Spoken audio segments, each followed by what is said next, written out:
അപ്പോൾ hello guys. അപ്പോൾ guys, ഇവനെ ഞാൻ പരിചയപ്പെടുത്തേണ്ട കാര്യമല്ലോ. ഇതാണ് ശ്രീഹരി. ഇവന് വേറൊരു പേരുണ്ട്, പക്ഷെ ഞാനിപ്പോൾ പറയുന്നില്ല, ഇതിനെ വെറുതെ. അപ്പോൾ പുള്ളി ഇന്ന് എന്നെ വിളിച്ചിട്ട് അളിയ പ്രശ്നമാടാ, എൻ്റെ മുഖക്കാകെ കൈ വലിച്ചറാട്ടാ, അതിനടിച്ചറാന്നൊക്കെ പറഞ്ഞ് വിഷമിച്ചിരുന്നിട്ട് പുള്ളി തന്നെ എവിടെ നിന്നൊക്കെയോ ഒരു ബ്യൂട്ടി പാർലറൊക്കെ കണ്ടുപിടിച്ച് ഇന്ന് അവിടേക്ക് പോകാനായിട്ട് എന്നെ വിളിച്ചിട്ടുണ്ട്. എവിടെയാണെന്ന് എനിക്കറിയില്ല കേട്ടോ, ഞാൻ ആദ്യമായിട്ടാണ് അങ്ങോട്ട് പോണത്. അപ്പോൾ ഈ പോണ വഴികളൊക്കെ കണ്ടപ്പോൾ എനിക്ക് മനസ്സിലായത് എവിടേക്കാണ്, തൃപ്രയാർക്കാണ് സംഭവം. എൻ്റെ വീട്ടിൽ നിന്ന് ഒരു 6 കിലോമീറ്റർ ഉണ്ട് തൃപ്രയാർക്ക്. അപ്പോൾ കുറച്ച് കഴിഞ്ഞപ്പോൾ എത്തി, ഒരു 10 മിനിറ്റ് കഴിഞ്ഞപ്പോൾ എത്തി. 10 മിനിറ്റ് വേണ്ട, അവിടെ എത്തി.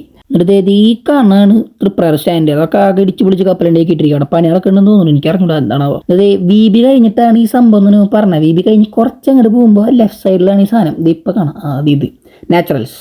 എന്നിട്ട് ഞങ്ങൾ അവിടെ എത്തി, വണ്ടിയൊക്കെ ഒന്ന് സെറ്റ് ചെയ്ത് ഈ കാണുന്ന വഴിയിലൂടെ പോയി അവിടേക്ക് എത്താന്നുള്ള ബോർഡ് കണ്ടു. അപ്പോൾ അതിലൂടെ നടന്ന് ഞങ്ങൾ ചെന്നു. എന്താണെന്നറിയില്ല, അവിടെ കുറച്ചധികം പടികളുണ്ടായിരുന്നു ചവിട്ടി കയറാനായിട്ട്. പക്ഷെ ഒരു നല്ല കാര്യത്തിനായി കാരണം ഞങ്ങൾ എല്ലാ പടികളും ചവിട്ടി കയറി. എന്നിട്ട് ഈ കാണുന്ന വാതിലൊക്കെ തള്ളി തുറന്ന് പേര് പറഞ്ഞപ്പോൾ അവർ നമ്മളോട് വെയിറ്റ് ചെയ്യാൻ പറഞ്ഞു. അപ്പോൾ അവിടെ ഇങ്ങനെ ഇരിക്കുകയാണ്. എന്താ ഒരു ചിരിയല്ലേ, സന്തോഷം കൊണ്ടേ. അപ്പോൾ നോക്കുമ്പോൾ ഒരു ചെറിയ ചെക്കൻ അവിടെ പോപ്കോണൊക്കെ നടക്കേണ്ടിയിരുന്നു. പാവം കുട്ടി. കുറച്ച് കഴിയുമ്പോൾ ഇവനെ വിളിച്ച്, ഇവനൊരു രോഗിയെ പോലെ അവിടെ ഒരു കട്ടിലുമൊക്കെ കിടത്തി. ഞാൻ ചോദിച്ചു അവനോട്, ഹാപ്പി അല്ലടാ നീ?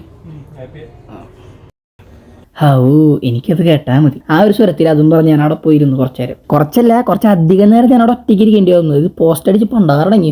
എല്ലാം പിന്നെ നമ്മുടെ നൻപനായകാരം ഞാൻ സഹിച്ചു. എന്നിട്ട് അവിടെ പോസ്റ്റ് അടിച്ചിരിക്കുമ്പോഴാണ് അള്ളിയ ഒരാളുടെ രാജകീയമായ വരവ്. ആ എൻട്രി കണ്ടിട്ടുണ്ടല്ലോ, എനിക്ക് ഫോണിൽ വീഡിയോ എടുക്കാൻ പറ്റിയില്ല. അങ്ങനെ സ്തംഭിച്ച് പോയി, ചുള്ളനായി ചെക്കൻ. നിങ്ങളൊന്ന് നോക്കൂ, ഇത്രയും മനോഹരമായ ഒരു മുഖം. എത്ര ഓജസ്സും തേജസ്സും നിറഞ്ഞ മുഖം. എന്താല്ലേ, അവ സന്തോഷമായപ്പോൾ എനിക്ക് സന്തോഷമായി. വയ്യ, ചെക്കൻ്റെ ചിരി നോക്ക്, ഇത് കണ്ടിട്ട് നാണായി. എന്നിട്ട് അവിടെ നിന്ന് നേരെ താഴെ ഇറങ്ങി കണ്ണാടയിൽ നോക്കി ഇവൻ എന്തൊക്കെയോ മുഖത്തൊന്ന് പിച്ചി പറിച്ച് കളയുന്നുണ്ടായിരുന്നു. അതൊക്കെ കഴിഞ്ഞ് ഞങ്ങൾ നേരെ ഹെൽമെറ്റൊക്കെ ഇട്ട് നല്ല മക്കളായി നേരെ വീട്ടിലേക്ക് പോയി. വേറെ എവിടേക്കും ഇറങ്ങാൻ നിന്നില്ല. അപ്പോൾ അത്രയുള്ളൂ. Okay bye.